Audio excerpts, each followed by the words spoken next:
गीता अध्याय 7 श्लोक संख्या 18।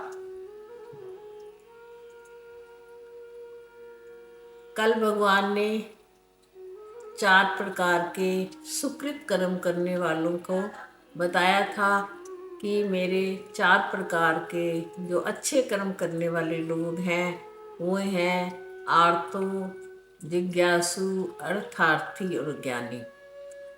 अब भगवान उनमें से कहते हैं उदारा सर्व एवेतई ज्ञानी त्वात्मेव मे मतम आस्था सा ही युक्तात्मा मामेव नो तमाम गतिम। कहते हैं वो 4 प्रकार के जो कि आर्त मैंने दुखी, जिज्ञासु वो जो कि मुझे जानना चाहते हैं, और अर्थार्थी जो धन की इच्छा वाले हैं, और ज्ञानी, इस प्रकार के 4 लोग मेरा भजन करते हैं। उदार हैं ये सारे चारों के चारों। सर्व एव एते, एते मैंने ये बहुवचन है। ये चारों ही बहुत ही उदार हैं।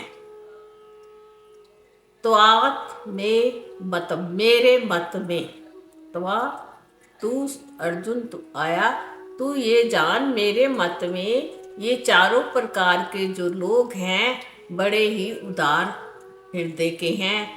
आस्थिता, इनकी आस्थिता, ये किस में स्थित है? सा मैंने वह, ही मैंने क्योंकि ये किस में? मुझ में स्थित है। युक्त आत्मा, जो जिनकी आत्मा किस में युक्त लगी हुई है? मुझ में लगी हुई है। एक तो युक्त आत्मा है जिनकी आत्मा मेरे भीतर लगी हुई है। दूसरा है मामेव अनुगतिम, और उत्तम गति किसमें है? मुझ में ही है। जिसकी आस्था भी मेरे अंदर है, युक्त भी मेरे अंदर है, उनकी गति भी मेरे ही अंदर है। मेरे सिवाय वो और कुछ भी नहीं सोचते। ये इसका सिंपल सा अर्थ है। अब हमें जानना सबसे पहले उदार कौन होता है। उदारा कहा ना भगवान ने। ये 4 प्रकार के लोग उदार क्यों हैं? उदार आप जीवन में किस व्यक्ति को कहते हैं? उसी को कहते हैं ना, ये बिना बात के भी सबकी मदद करता है, या सबको ध्यान रखता है, सबको याद करता है। उसको हम संसार में कहते हैं उदार व्यक्ति। यही कहते हैं ना उसको। ये बड़ा उदार हृदय वाला है कि बिना किसी की चाहत के दूसरों के ऊपर परोपकार करता है और दूसरों के लिए कर्म करता है, कार्य करता है। उसको हम संसार में उदार शब्द से प्रयोग करके बोलते हैं। श्री कृष्ण यहाँ पर इन चारों को, आर्त वाले दुखी को भी उदार कह रहे हैं। उदार कृष्ण इसलिए दुखी को कह रहे हैं, कहते हैं मैं चाहे उसका दुख हरूं या ना हरूं, परंतु उसके भीतर इतनी उदारता है, वो ये जानता है कि श्री कृष्ण मेरा दुख हर लेंगे, इसलिए मेरी शरण में आ जाता है। उदार है ना मन से। ये नहीं सोचता कि मैं भगवान का भजन करूंगा, भगवान पता नहीं मेरी सुनेंगे या नहीं सुनेंगे। ऐसे ही जिज्ञासु के लिए लेना है, ऐसे ही धन के इच्छुक के लिए भी लेना है। वो इतने जप कर रहा है, यज्ञ कर रहा है, तप कर रहा है, परंतु उसको क्या गारंटी थोड़ा है कि भगवान मेरी मनोकामना पूर्ण कर देंगे, मुझे धन दे देंगे? नहीं पता होता ना। वो तो हमारी उदारता है। पहल कौन करता है? भक्त करता है। भक्त भगवान के ऊपर एक स्नेह रख के कह सकते हो, प्रेम की भाव से या शरणागति के भाव से भगवान के ऊपर पूर्ण रूप से शरणागति ले लेता है, या सोचता है परमात्मा के सिवाय संसार में मेरा और कोई नहीं है। तो उदार हृदय वाला बन के परमात्मा का जप, तप, उपासना, भक्ति, ज्ञान, यज्ञ, ये सारे कार्य करता है। इसीलिए भगवान ने कहा प्रथम ये कार्य करता है। इसलिए ये चारों के चारों जो हैं ये उदार सर्वम एते, ये जितने भी हैं 4 प्रकार के मेरे भक्त, ये मेरे हिसाब से उदार हृदय वाले हैं। समझ आ गया उदार क्यों कहा गया। तो आज मैंने अर्जुन तू इनको मेरे मत में उत्तम ही जान।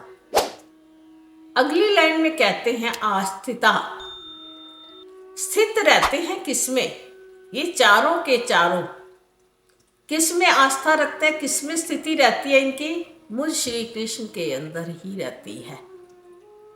सदा मेरे भाव में ही रहते हैं कि भगवान के सिवाय संसार में मेरा कोई और नहीं है।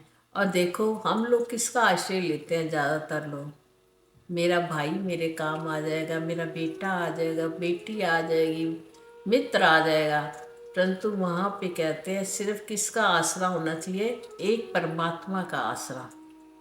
तू मेरा जीवन आसरा मेरे शहंशाह मेरे राम प्यारे, मैं ता बस हुन जी रैया दाता तेरे सहारे। जब मेरे हृदय में एक परमात्मा की भक्ति के सिवाय और कुछ ना रह जाए, परमात्मा के प्रेम के सिवाय और कुछ ना हो।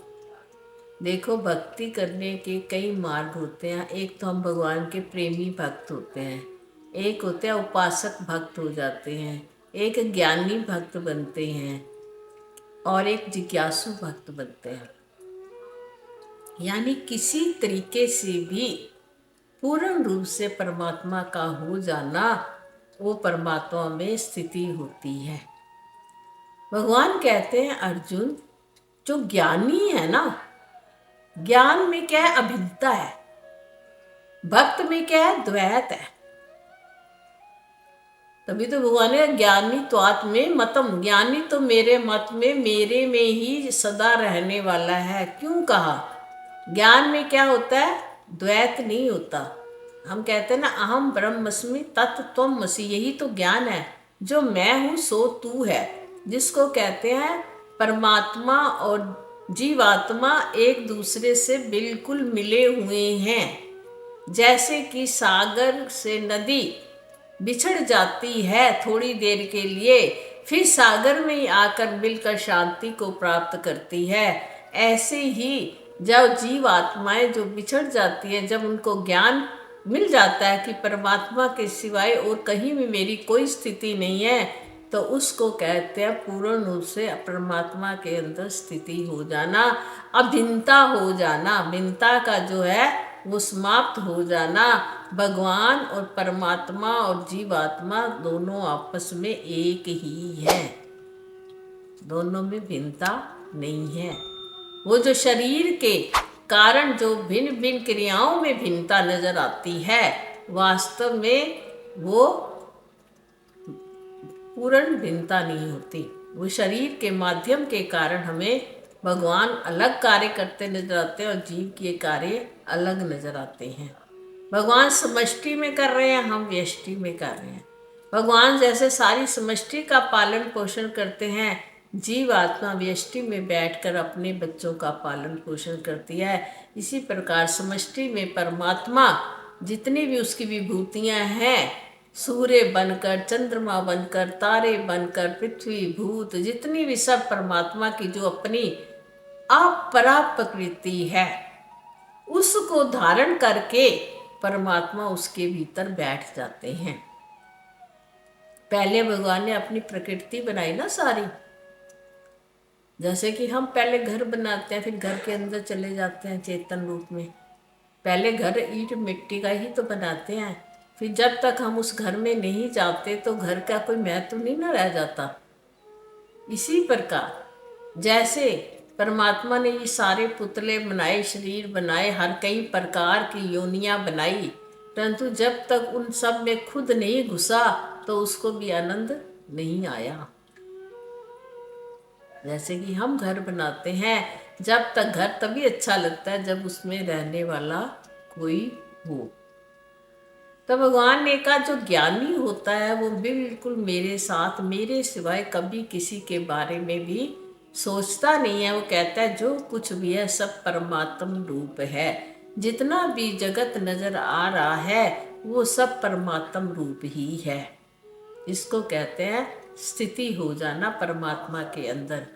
और एक का युक्त आत्मा, दूसरी तीन बातें कही, आसता, युक्त आत्मा और माम एव गति, मेरे में ही उसकी गति होती है। युक्त आत्मा की सदा युक्त किस में रहता है? मुझ में। युक्त होना जुड़ जाता है किसके अंदर? ब्रह्म के अंदर ही लीन रहता है।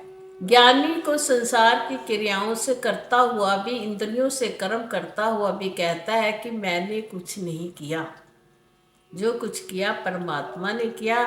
ये सारी इंद्रियां किसकी हैं? परमात्मा की हैं। मैं कुछ भी करता नहीं हूँ।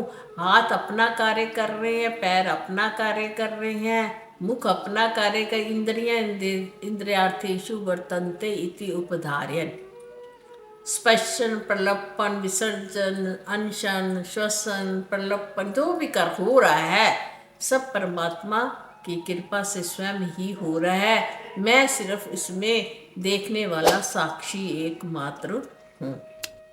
और तीसरी बात उन्होंने बताई, उस जीव की गति भी मेरे भीतर ही होती है। जब हम सारा दिन एक ही बंदे के बारे में सोचते रहे, अंत समय हमारे प्राण निकल जाए तो उसी में ही निकलेंगे ना फिर। तो अंत काल में जो गति हो जाती है वो फिर परमात्मा के अंदर ही ज्ञानी की होती है, क्योंकि उसने द्वैत में गया ही नहीं। उसने हर चीज परमात्मा को ही जाना, हर समय परमात्मा के अंदर युक्त रहा, योग उसका परमात्मा के साथ रहा, स्थिति उसकी परमात्मा के साथ रही, तो फिर उसकी जो उत्तम गति होती है वो भी परमात्मा के साथ ही होती है।